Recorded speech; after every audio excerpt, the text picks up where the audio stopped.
Mallikarjun school में 2023 के मेधावी विद्यार्थियों को सम्मानित किया गया।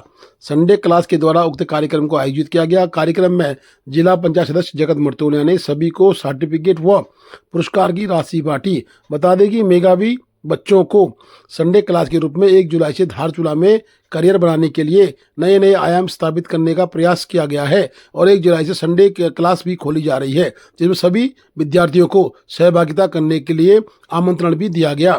प्रधानाचार्य वीरेंद्र सिंह ने सभी अतिथियों का स्वागत किया और सबको धन्यवाद दिया।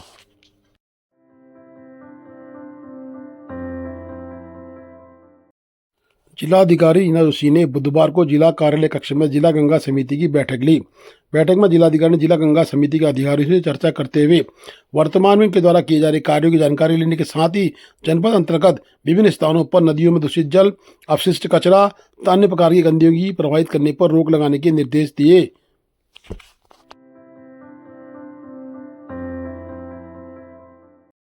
उपजिलाधिकारी धारचूला ने जल निगम और जल संस्थान के अधिकारियों को लगाई फटकार। उन्होंने कहा कि एक ही बारिश में कचड़े वाला पानी धारचूला में आ रहा है। साथ ही पानी की आपूर्ति बाधित होने पर भी उन्होंने बड़ा रोष व्यक्त किया। उन्होंने कहा कि अपनी कार्यप्रणाली को सुधार लें, अन्यथा आपके खिलाफ कार्रवाई की जाएगी। साथ ही जनता के प्रतिनिधि के रूप में भूपेंद्र सिंह थापा ने कहा कि अगर शुद्ध पेयजल उपस्थित नहीं कराया गया तो इनके खिलाफ आंदोलन किया जाएगा। इसके संबंध में हमने कल एसडीएम साहब से भी वार्ता करी। एसडीएम साहब ने आज मीटिंग भी रखी, लेकिन रात भर जो है हमारी जनता इधर उधर भटकती रही पानी के लिए। कोई एलधारा से भर रहा है, कोई वहाँ से भर रहा है, कोई इधर से, रात भर परेशान रहे। लेकिन हम लोगों ने इतने करोड़ों की योजना जो है यहाँ पर है, लेकिन वो योजना हमारे काम में नहीं है। कोई अधिकारी गण वगैरह गण कोई भी गंभीरता से नहीं ले रहे। इसलिए हम लोगों ने अभी मीटिंग में साफ साफ कहा है, आज शाम तक हमारे यहाँ पर सुचारू रूप से पानी नहीं चलता है तो हम जो है विभागों के उसमें ऑफिसों में ताला लगाएंगे और जो है वहाँ से जो गंदा पानी आ रहा है हमारे कूलागार से, कूलागार योजना घरदार में जो है पानी आज सप्लाई दिया है, ऐसा यही साहब का कहना है बोनाल जी का। लेकिन वहाँ पर कोई पानी की सप्लाई नहीं हो पा रही है। बहुत जनता जो है परेशान है और पानी के बगैर जो है कोई काम हो नहीं सकता है। इसलिए हम लोगों ने अभी एसडीएम साहब ने जो मीटिंग करी, मीटिंग में साफ साफ शब्दों में कहा है कि हम लोग जो है शाम तक हमारे यहाँ पानी सप्लाई नहीं होता है तो हम लोग आंदोलन करने को बाध्य होंगे। इसकी जिम्मेदारी शासन प्रशासन की भी होगी, क्योंकि इसको गंभीरता से लेने का समय है। इतने पर्यटक आ रहे हैं, हमारे यहाँ पर्यटकों के लिए पानी नहीं है, हमारे यहाँ जनता के लिए पानी नहीं है, हमारे स्थानीय लोगों के लिए पेयजल की व्यवस्था नहीं है, तो हम लोग किस लिए हैं यहाँ पर? जनता क्या करेगी ये बताइए। तो जनता को सुविधा देने का काम हम सब लोग मिलकर करना चाहिए। आप लोगों ने भी विशेष मदद कर दीजिए क्योंकि जितने भी निगम है, जल संस्थान है, जल निगम है, इनके खिलाफ थोड़ा आंदोलन करने की भी ज़रूरत जैसी लग रही है, क्योंकि अभी छोटी बरसात में ही इतने पानी का संकट आना हमारे लिए घोर चिंता का विषय है। इसलिए आप लोगों से और प्रशासन से और हम जो है शासन से अनुरोध करना चाहते हैं कि आप धारचूला की विकट समस्या का समाधान किया जाए।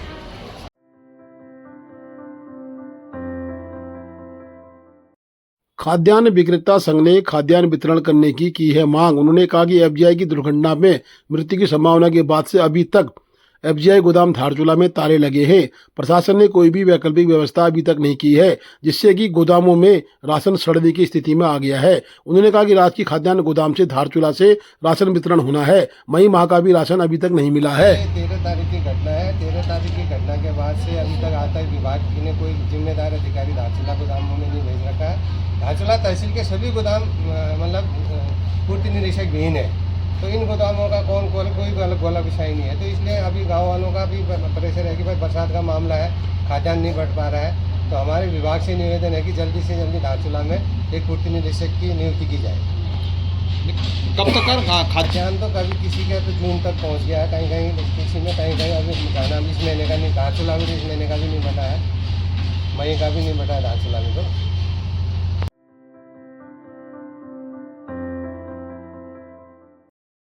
कूलागाड़ के स्रोत में गंदा पानी आने से धारचूला की पेयजल व्यवस्था चरमरा गई है। वहीं धारचूला में कूलागाड़ के जेई ने बताया कि अब पानी को सुधार दिया गया है और आज शाम से पानी वितरण भी कर दिया जाएगा, परंतु 2 दिन में जो धारचूला में हाहाकार मचा उससे लोगों की स्थितियां बड़ी गंभीर हो गई हैं। एक ही बरसात में अगर इसे ऐसी स्थिति पानी की होगी तो शायद आने वाले समय में धारचूला में रोज ही हाहाकार मचेगा। महिलाओं की लंबी लंबी लाइनें कल रात्रि तक देखी गई हैं। रात्रि में भी महिलाएं जल भर रही थी। मजबूरी वश कई महिलाएं एक एक किलोमीटर दूर से आकर इस स्टैंड पोस्ट से पानी का लाभ ले रही थीं। परंतु महिलाओं का कहना है कि इस तरह से यथोचित व्यवस्था न होने से काफ़ी परेशानी का सामना करना पड़ रहा है। पानी की व्यवस्था के लिए उपजिलाधिकारी कार्यालय में भी घेराव की स्थिति उत्पन्न हो गई है। वहीं केसर सिंह धामी ने कहा कि कुलागाड़ का जो स्रोत इनके द्वारा बनाया गया है, करोड़ों रुपये की खर्च करने के बाद भी योजना विफल बताई जा रही है, क्योंकि पानी देने में ये लोग असमर्थ हैं और गंदा पानी दे रहे हैं। धारचूला में जल निगम के द्वारा जो धारचूला में कुलाघाट से पेयजल योजना बनाई गई है, करोड़ों रुपए बर्बाद करने के अपना कमीशन कराने के लिए बनाया गया है, ठीक है नहीं। अगर इस योजना को थोड़ा और ऊपर से बनाया जाता तो धारचूला को शुद्ध पेयजल मिलता। अब इन्होंने इतने करोड़ों रुपए की योजना बना रखी है, धारचूला को बिल्कुल गंदा पानी, दूषित पानी पिलाया जा रहा है, वो भी पानी आ भी नहीं रहा है। और इन जल निगम की बड़ी घोर लापरवाही है सर। इसके ऊपर जांच होनी चाहिए कि इन करोड़ों योजना में इतने रुपए खर्च करने के बाद भी पानी क्यों नहीं सुचारू हो रहा है। अब मुझे एक संज्ञान में ये आया है कि अभी इन्होंने एक पंपिंग योजना बना रहे हैं, विभाग जो सरकार का पब्लिक का रुपया खर्चा करना चाह रहे हैं। एक तपोवन से पंपिंग योजना होगी, वो रांची टंकी में जाएगी, फिर धारचूला को पेयजल पानी। अगर पंपिंग योजना ही बनानी थी तो धारचूला में क्यों नहीं, नदी तो धारचूला में बह रही है, क्यों इन्होंने तपोवन से बनाना है। तो ये न कहीं विभाग और उसका मिली भगत होने के कारण इसका घोर लापरवाही है। इसमें आवश्यक कार्रवाई होनी चाहिए।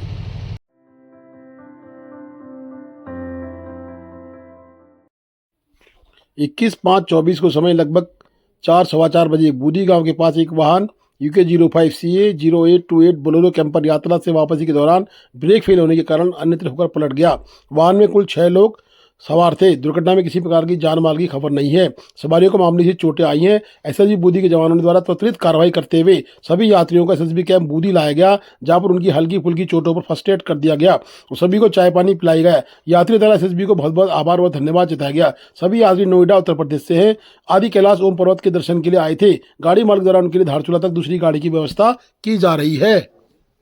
नमस्कार, मेरा नाम रोहित है। हम 5 लड़के यहाँ पे आदि कैलाश की यात्रा में आए थे। पहली बार हम लोग यहाँ से आए थे और आदि कैलाश और ओम पर्वत हमारा देखने का प्लान था। वैसे 2 दिन का था, पर हम 1 दिन में उसे कंप्लीट करके वापस जाने का प्लान था। और कल हम लोग निकले यहाँ से धारचूला से हम लोग पहुँचे, शाम तक पहुँचे। उसके बाद हम लोग नाभी में एक होम स्टे, हमारा अतिथि होम स्टे था, वहाँ हम रुक गए। सुबह हमारा कल हम पहले ओम पर्वत गए थे, फिर वहाँ पे स्टे किया। उसके बाद सुबह 7:30 बजे हम लोग आदि कैलाश के लिए निकले, हम पाँचों। उसके बाद लौट के आके फिर हमने वहीं लंच किया। लंच करने के बाद हम लोग सीधे वापस धारचूला जा रहे थे। जाने के बाद जब जैसी घाटी से नीचे उतरे, बूंदी विलेज के आसपास जो मोड़ आता है, वहाँ पे अचानक गाड़ी के ब्रेक फेल होने की वजह से एक बड़ा हादसा होने से टल गया कि ड्राइवर की सूझबूझ से उन्होंने गाड़ी को राइट साइड में मोड़ा, जिससे पहाड़ से गाड़ी टकराई, पर वो पलट गई, जिसमें किसी को कुछ हानि नहीं पहुंची, छोटी मोटी चोटें आई हैं। बाकी वहाँ पे SSB की टीम पहुंची तुरंत और उन्होंने हमारे अपने कैंप में लेके आए। उन्होंने हमारी काफ़ी खातिरदारी की और जो ट्रीटमेंट था, मेडिकल ट्रीटमेंट, वो भी दिया। उसके बाद बस हम लोग अभी SSB का बहुत आभार प्रकट करते हैं और बस यही कहना चाहूँगा कि थैंक्स फॉर SSB और जय हिंद, जय Bharat. Please do like, share and subscribe DCL News.